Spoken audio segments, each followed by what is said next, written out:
Patay matapos mabundol ng motorsiklo ang isang lolo sa Quezon City. Ang aksidenteng yan nasa pool sa CCTV.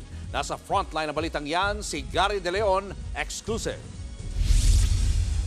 Linggo ng umaga sa kahabaan ng Visayas Avenue sa Barangay Basra, Quezon City.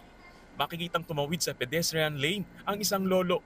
Tiyempo namang paparating ang isang motorcycle taxi na may backride na pasahero. Dire-diretso ito hanggang sa masalpok ang matanda.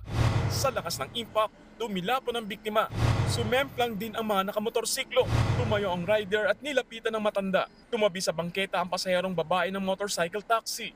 Rumusponde naman ang barangay. Saka dinala sa ospital ang lolo at ang pasahero. Habang ang rider, inaresto ng mga pulis.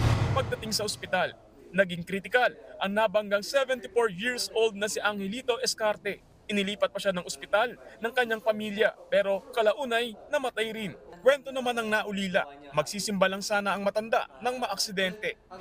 Sobrang serious yung father ko sa yung taking care of himself. Daily siya naglalakad, he watches what he eats. Kaya ironic na meron lang, kumbaga, freak accident na took him away from us. Regular na dumadaan dito ang biktimang senior citizen. Kaya nung araw ng linggo, siniguro niyang walang dumadaan sa sakyan bago siya tumawid. Yun nga lang, isang motorsiklo na hindi pinansin ng pedestrian ang naka-aksidente sa kanya. Sinampanan ng homicide ang rider at inimpound ng kanyang motorsiklo.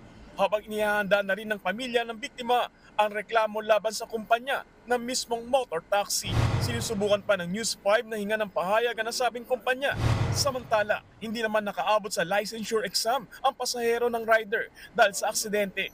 Nagbabalita mula sa frontline, Gary De Leon, News 5. Mga kapatid, Julius Babaw po. Iba na ang may alam at may pakialam sa panahon ngayon.